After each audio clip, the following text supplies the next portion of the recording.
Welcome to my new blog.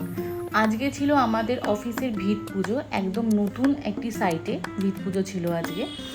তো সেখানেই আমরা যাচ্ছিলাম।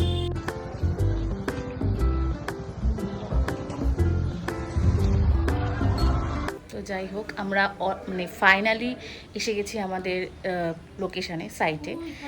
এখানে আমাদের ভিত পুজো হবে, আর ঠিক এইখানটাতে হচ্ছে আমাদের পুজোটা হবে, মানে ভিত পুজোর জায়গাটা হচ্ছে এটা। আর এখানে চলছে পুজোর সম্পূর্ণ অ্যারেঞ্জমেন্ট।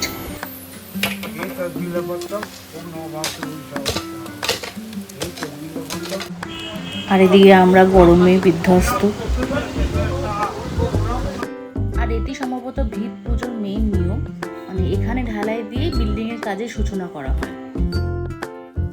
তো ভিত পুজোর পর একটু পেট পুজোরও দরকার হয়। সারাদিন এত খাটাখাটনির পর এখন আমাদের পেট পুজোর পালা। শেষ পাতে ছিল আমাদের চাটনি এবং 2 রকমের মিষ্টি। তো আমাদের হচ্ছে কাজ শেষ। এটা আমি ভয়েস ওভার দিব যদিও। হ্যাঁ, বিধ্বস্ত, সারাদিন কাজকর্ম করে বিধ্বস্ত তো হয়ে গেছে। তো যাই হোক, ঠিক আছে, কাজ ভালো মতো হয়ে গেছে। বাড়ি টাটা বলো দাম, টাটা।